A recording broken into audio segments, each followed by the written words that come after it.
अच्छा, अभी ये पेट्रोल 1 लीटर पर भी 80 रुपये अभी भी सब्सिडी वो लेवी है मौजूद, और ये लेवी आप देखें कि पिछले 10 रोज़ में 15 रुपये का इसमें इजाफा भी हुआ है। यानी 1 लीटर पर फीसद वाइज अभी भी 25, 26 या 27% हर पाकिस्तानी इस वक्त लेवी की मद में अदा कर रहा है।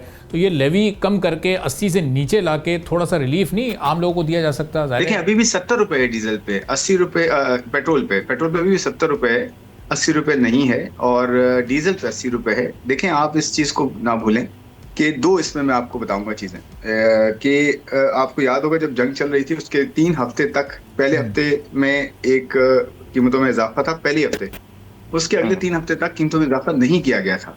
और उसकी वजह ये थी कि उसके अंदर जो है पेट्रोलियम लेवी 80-80 रुपए दोनों पे, पेट्रोल पे और डीजल पे, इनको जीरो कर दिया गया था। और अभी भी ये हुआ लास्ट दो, अगर आप चेंजेस देखें कीमतों में तो उसमें भी जो पेट्रोलियम लेवी है उसे कम किया गया था। जो पेट्रोल के ऊपर लेवी थी वो 60 रुपए 66 रुपए हुई, तो पेट्रोल में आहिस्ता आहिस्ता जो है कमी थी, फिर उसको इंक्रीज किया गया था।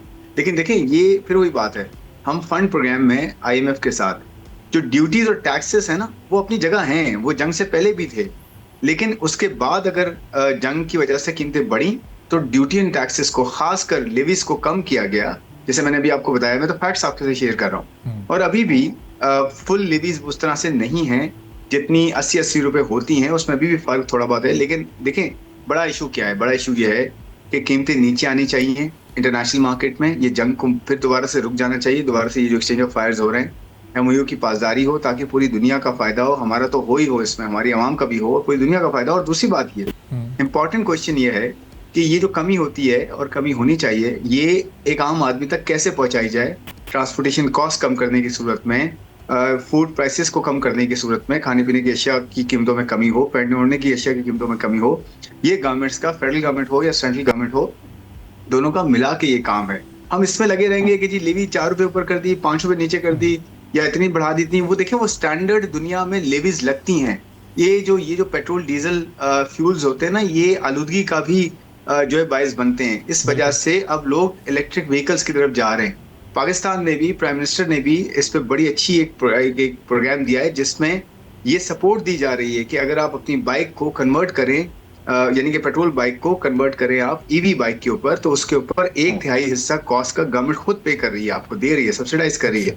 इसी तरह से 3 व्हीलर्स हैं, रिक्शाज वगैरह, कि वो भी अगर जाएं इलेक्ट्रिक के ऊपर तो उनको भी सब्सिडी दी जा रही है। इसी तरह से बड़ी गाड़ियों पे आपने देखा है, बड़ी गाड़ियों से मुराद ये कि मिड टीयर कार्स जो होती हैं, हाई एंड नहीं मिड टीयर, उन पे टैक्सेस नहीं लगाए गए इस बजट में, बल्कि वही रखे गए हैं। एक्सटेंशन दी गई है कि इलेक्ट्रिक गाड़ियां जो है ज्यादा आए मार्केट में, इलेक्ट्रिक व्हीकल्स, बसेज आए और जो है ना वो रिक्शाज आए, बाइक्स आए, ताकि हम 2030 तक का जो हमारा टारगेट है कि हमने ऑयल बिल कम करना है, $5 अरब से कम करना है, और 30% अपनी जो रोड पे व्हीकल्स हैं, चाहे बाइक्स हों, रिक्शाज हों, गाड़ियां हों, बसेज हों, इन सबको हमने लेके जाना है इलेक्ट्रिक के ऊपर, ताकि हमारी ये तेल के ऊपर जो इन्हिसार है कम से कम हो। तो देखिए ये बड़ी चीजें हैं, इस पे हम डिस्कस कर सकते हैं, ये ज्यादा इंपॉर्टेंट होगी रादर देन ये कि हम सिर्फ प्राइस पे, क्योंकि प्राइस चेंजेस जो मार्केट में हो रही हैं, इंटरनेशनल मार्केट का ही उसमें सबसे बड़ा रोल है। अच्छा फ़ुरम साहब, ये ज़ाहिर है EV की पॉलिसी मुकम्मल तौर पर नाफिज करना या उस पर शिफ्ट होना, है तो एक बड़ा लॉन्ग टर्म प्रोसेस है, लोग आहिस्ता आहिस्ता इसकी जानिब आएंगे।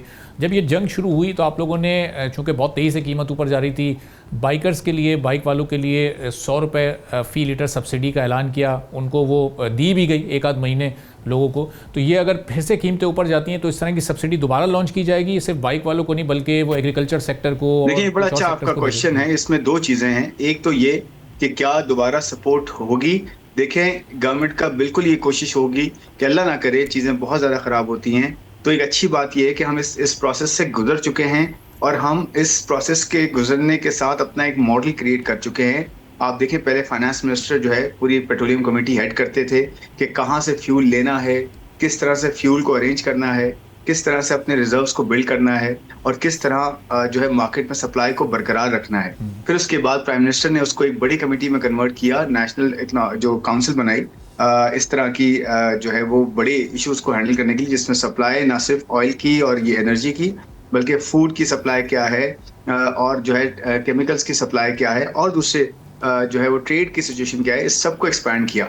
तो आई थिंक ये टेम्पलेट हमारे पास आ गया है, ऑलरेडी है, हम इस पे काम कर चुके हैं। और दूसरा, हमने मार्केट्स टाइम पे खोली, टाइम पे बंद की, उस पे लोगों ने बड़ा साथ दिया, प्रोविंशियल गवर्नमेंट्स ने बड़ा साथ दिया, सब्सिडी में प्रोविंशियल गवर्नमेंट्स ने साथ दिया, अपना हिस्सा डाला। तो आई थिंक ये हम पहले से गुजर चुके हैं। तो अच्छी बात ये कि वो मॉडल हमारे पास है, हम उसे इम्प्लीमेंट कर सकते हैं दोबारा। लेकिन होपफुली वो सिचुएशन ना आए, और मुझे लगता नहीं है कि वो सिचुएशन आएगी। आई थिंक यूएस भी नहीं चाहता अब उस तरह से कंटिन्यू करना वॉर को, ना ईरान चाहता है। ईरान की अपनी इकोनॉमी वीक है, उसे उसे ट्रेड करना है, उसे खोलना है इकोनॉमी को, हमारा भी उसमें फायदा है, पूरे रीजन का फायदा है। तो I think going forward sense will prevail, और आई थिंक ये जल्दी चीजें जो है रिजॉल्व हो जाएंगी इंशाल्लाह। हमें वो मौका नहीं आएगा वो चीज करने का, आएगा तो हमारे पास वो चीजें रेडी हैं, हम इम्प्लीमेंट कर सकते हैं और सपोर्ट दे सकते हैं इंशाल्लाह। कोशिश ये होगी कि चीजों को मैनेज किया जाए उसी तरह से जैसे वो जो फर्स्ट राउंड था उसमें मैनेज किया गया, और हमने जो है वो तकलीफ हुई, बट अल्हम्दुलिल्लाह इतनी नहीं हुई जितनी बाकी ममालिक को हुई, और हम बेहतर तरीके से निकल सके उसमें से। और इंशाल्लाह हम दोबारा भी कर सकते हैं, लेकिन होपफुली ऐसी सिचुएशन की जरूरत नहीं पड़ेगी। सब्सक्राइब करें और बेल दबाएं ताकि कोई खबर रह न जाए।